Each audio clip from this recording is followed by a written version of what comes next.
So let's talk about one of my least favorite things in the world, rules.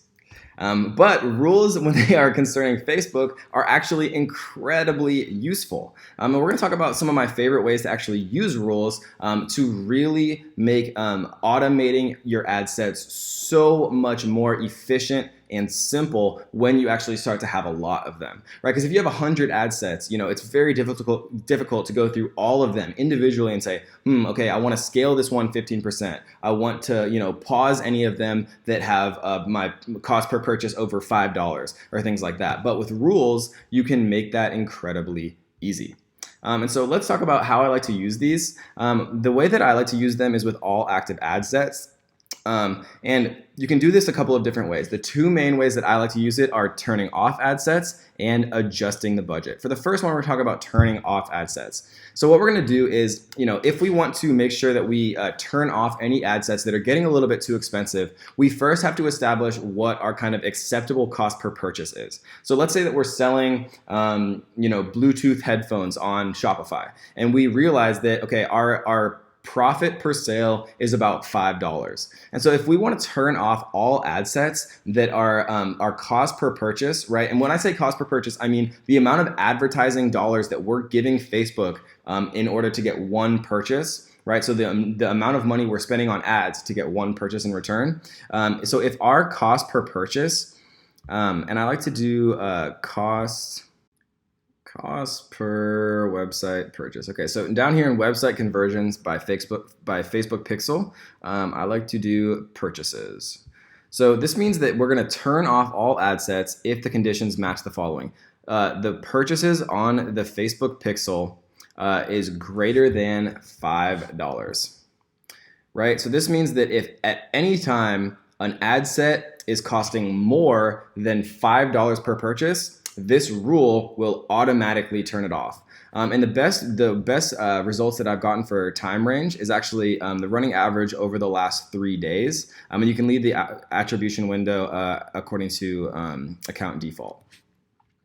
And so yeah, you can notify both yourself on Facebook, and you can also do email if you want. And we're just going to call this one turn off ad sets if cost per purchase is over $5, right? And then we create that.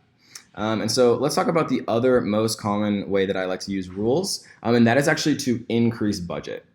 So let's say that we have, we have to do active ad sets. So let's say that we have an ad set that's performing really well, or we have like 50 ad sets or 100 ad sets or something like that. But we want to raise the daily budget of our ad sets that are performing well. What we're going to do is we are going to, instead of doing turn off all ad sets, we're going to do increase daily budget by. And a common misconception, guys, which is so important to understand, a lot of the other Facebook teachers and people out there are saying that you can raise your budget, your daily budget, by whatever you want, and you'll get the same results, right? So if you're spending $100 a day and you're getting 50 sales, if you then go to $200 a day, you'd get 100 sales. But that is not how it works at all. You cannot scale proportionally like that. I wish more than anything it was true, because I would raise my budgets to $1 million a day, and then I would be, buying islands and going crazy and doing things like that. But unfortunately, that's not how the real world works. But what we can do, guys, is we can increase our daily budget by between 15 and 30% per day. And you can set a maximum daily budget cap, just so you don't want to turn this on and forget about it, and then all of a sudden it's spending like $1 million a day and you just can't afford that upfront cost. And so I usually like to set it at like $1,000 a day. And if you're a larger company or you have more ad spend, I've set these as high as $10,000 a day or even $100,000 a day. So the action frequency, you can set this to the default. And what I like to do again is down in website conversions for Facebook Pixel, we're going to do purchases. And we want to increase the budget if purchases are smaller than $4 per purchase. So this means that if any of our ad sets are getting us purchases for under $4 per purchase, then we want to raise the budget, the daily budget of those ad sets by 15% every single day. right? And we're gonna do a time range in the last 3 days. And we're gonna set the schedule for daily 12 a.m. Alaska time, which is fine.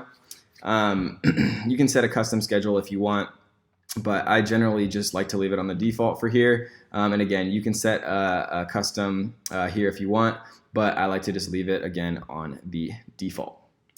And so what this allows you to do, guys, is it kind of takes out a lot of the manual work, because humans are, computers are really good at some stuff and they're really bad at some stuff. Humans are really good at some stuff and they're really bad at some stuff. Humans are really bad at performing the same tasks at the same time every single day because people are busy, they get caught up, whatever. So this takes out a lot of the kind of human element of it, and it allows you to actually increase your daily budgets automatically. And this is such an unbelievably beautiful kind of way to really scale without having to constantly monitor your own stuff. And the action frequency, sorry, I made a mistake when I said that earlier. The action frequency for the increased daily budget buy, I actually like to do once daily, because I've generally found that if you increase your daily budgets by 15 to 30%, 30% being kind of the max, I generally like to do, between 15 and 25. I've just found that that's by far kind of the best percentage to raise it by. If you do it every 24 hours exactly, right? And this is going to do it every 24 hours. And the reason we put 3 days here is so it's a running average. Sometimes on the first day it might be super high, the second day it might be super low. And so you want to kind of have it as an average so that the outliers don't actually cause the rule to fire and turn off your account, your ad sets, even because they might actually be very profitable. So I like to do every 3 days. This is the number of days of data you'd like to apply to your rule.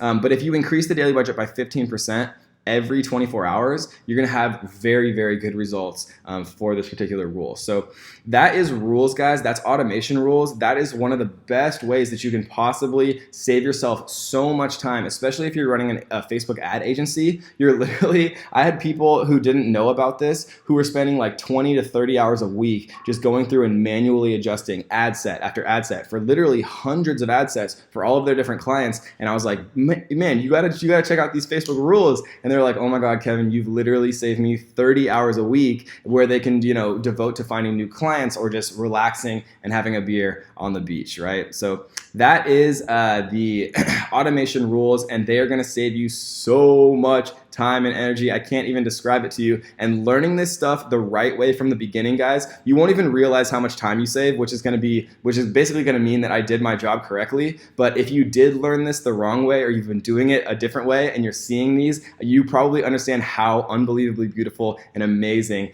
these automation rules actually allow you to kind of save yourself time. So we just went through a lot. We went through all of the different marketing objectives. We went through automation rules, custom conversions. We talked about when to use which marketing objectives. We talked about dynamic product ads, catalog sales, how important video views are, how to use lead generation campaigns, a ton of different stuff, guys. And so now you should have a really good solid base with a bunch of your own notes, how it applies to your own business, when to use each one. And again, you can come back, you can refer back to these videos whenever you want. Obviously, you're going to have these handy dandy PDFs for as long as you like. And so now you're going to know when to use which marketing objective, which is going to give you kind of the best bang for your buck, the most results for the cheapest price, so you can explode your business, guys. So I hope you enjoyed this one, guys, and let's get to the next.